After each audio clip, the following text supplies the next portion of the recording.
আসসালামু আলাইকুম প্রিয় ফুটবল ফ্যান্স। অনেকেই আর্জেন্টিনার ১৯ বছর বয়সী young talented footballer Valentin Carboni সম্পর্কে জানতে চেয়েছেন। ফুটবল ফ্যাকের আজকের এই ভিডিওতে সংক্ষেপে তার আপডেট এবং সামনের দিনগুলো কেমন হতে পারে সেটা নিয়ে একটু আলোচনা করতে চাই। অনেকে হয়তোবা জানেন, যারা জানেন না, অলিম্পিক মার্সে ফ্রেঞ্চ এই ক্লাবটাতে তিনি অলরেডি ১ বছরের একটা লোন ডিলে জয়েন করতে যাচ্ছেন এবং সবকিছু ঠিক থাকলে ১ মিলিয়ন ইউরোর একটা ফিতে তাকে লোনে পাঠাচ্ছে তার বর্তমান ক্লাব ইন্টার মিলান। তবে এখানে অনেকগুলো মেজর ইনফরমেশন আছে।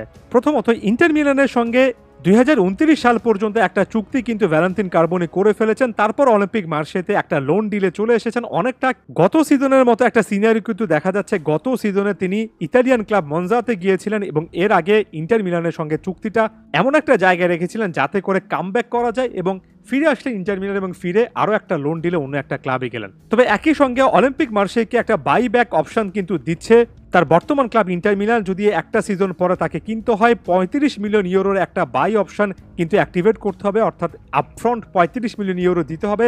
তার সঙ্গে ৪ মিলিয়ন ইউরোর অ্যাডন্স আছে। ইন্টার মিলানের ক্ষেত্রে বাইব্যাক ক্লজটা রাখা হয়েছে সব মিলে ৪০ মিলিয়ন ইউরো, অর্থাৎ এখন পর্যন্ত ডিলটা ভ্যালেন্তিন কার্বোনির ফেভারে আছে। মাত্র ১৯ বছর বয়স, এই সময়টা অভিজ্ঞতা অর্জন করার, ইতালিয়ান ফুটবলে যথেষ্ট অভিজ্ঞতা অর্জন করেছেন। একই সঙ্গে জাতীয় দলের রাডারও আছেন, বেশ কয়েকটা ম্যাচও খেলেছেন।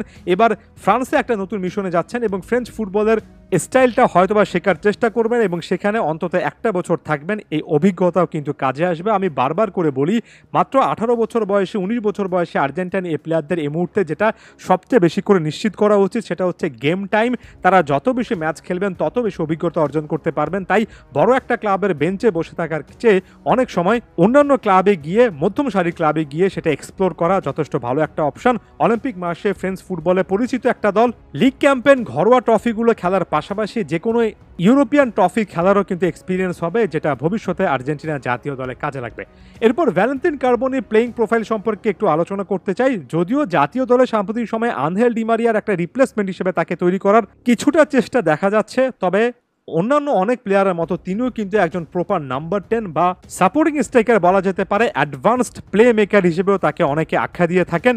মূলত পিচের সেন্ট্রাল জায়গাটাতে সবচেয়ে বেশি করে ভালো খেলেন, যেটা সাম্প্রতিক সময়ে লিওনেল মেসির টেরিটরি নামে পরিচিত।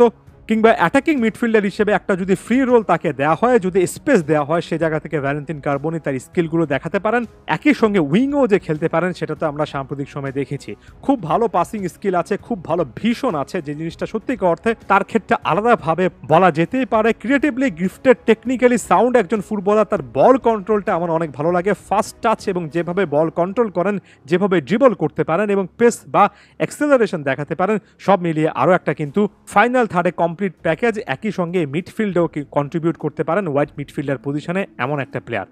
সমসাময়িক অন্যান্য অনেক প্লেয়ারের তুলনায় ফিজিক্যালিটি কিন্তু কিছুটা হলো বেটার, হাইটটা ভালো, সেট পিসটাও ভালো নিতে পারেন। যে জিনিসগুলোতে একটু উন্নতি আনা দরকার সেটা হচ্ছে ভিন্ন ভিন্ন রোলে খেলার অ্যাবিলিটি, যেটা অলরেডি লিওনেল স্কালোনি তাকে হয়তোবা বুঝিয়েছেন, তাকে নিয়ে কাজও করছেন, যেটা স্পষ্ট আর্জেন্টিনা জাতীয় দলে তার প্লেইং পজিশনগুলোতে বোঝা যাচ্ছে।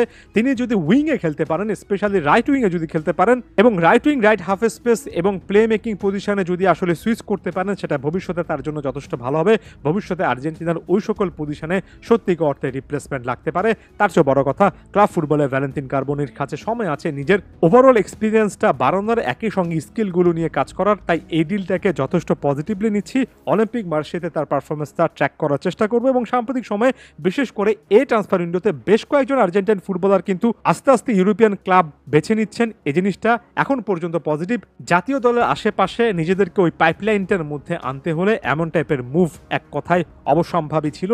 যে জিনিসটা তিনি করতে পেরেছেন, তার জন্য শুভকামনা থাকছে। ধন্যবাদ সবাইকে।